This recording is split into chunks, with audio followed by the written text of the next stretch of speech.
Sexual abuse has long-term devastating physical, emotional, mental, psychological, and spiritual effects upon an individual. And if this abuse occurs in the church, it can have negative consequences upon the victim's faith and their walk with God. Hello, my name is Dr. Carolyn T. Long, and I am a counselor, author, minister, and consultant. And I want to talk to you, the pastor or church leader, a brief few moments about child sexual abuse. And what I want to do is give you a knowledge inventory to see how much you already know about the subject of childhood sexual abuse. Did you know that churches are being sued on a regular basis for child sexual abuse that occurs when that child is on your watch, while that child is in your care, and that churches are actually paying out millions of dollars to settle these cases? And this is money that otherwise could be used to propagate the gospel. I'm going to read some questions for you, and bear with me in my reading of them, but I want to be sure that you have the basic knowledge that you might need as a pastor or a church leader. Question number 1. Child sexual abuse always involves physical contact. Is that a true or a false question? Number 2. Child sexual abuse can happen in any church. In other words, the slogan is, if you have children in your church, then your church is at risk. Is that a true statement? Number 3, the perpetrators of child sexual abuse may be an adult, an adolescent, or another child. Number 4, when the offender and the victim are both children, an age difference of 4 to 5 years must be present in order for it to be considered sexual abuse. And I think I said must be. I think the more correct statement is that it is usually needed before sexual abuse can be identified. Number 5, child sexual abuse is always criminal behavior and therefore punishable in all 50 states. Number 6, child abuse is always the fault of the child.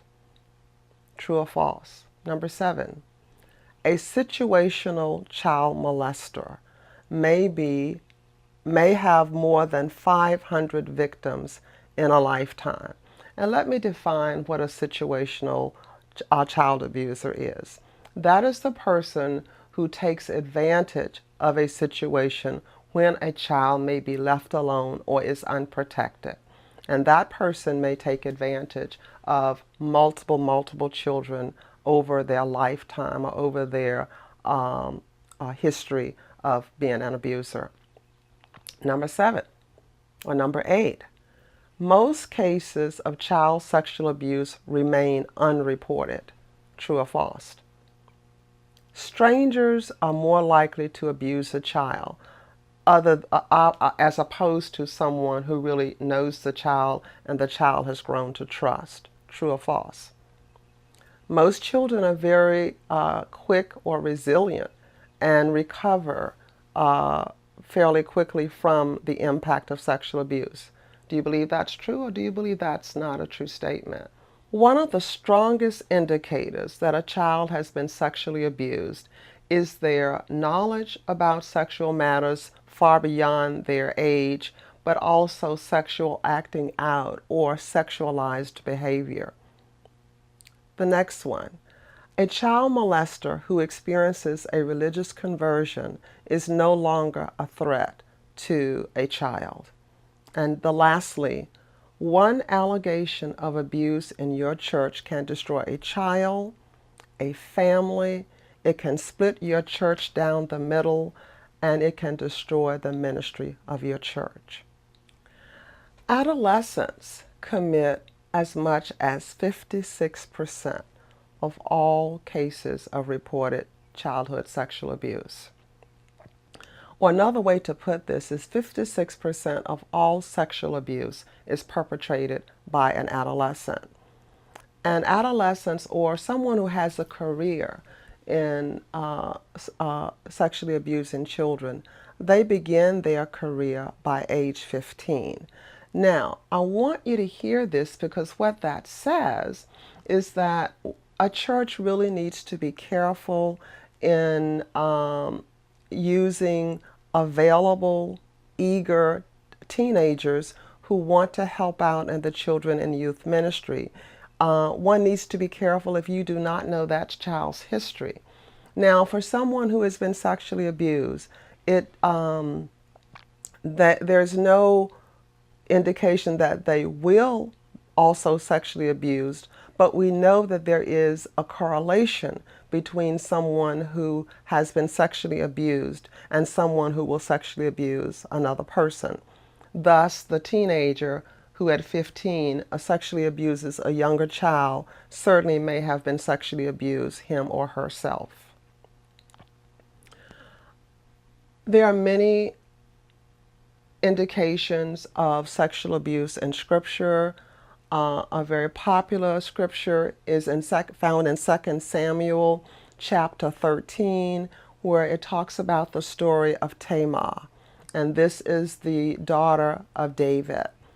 I refer you to that chapter.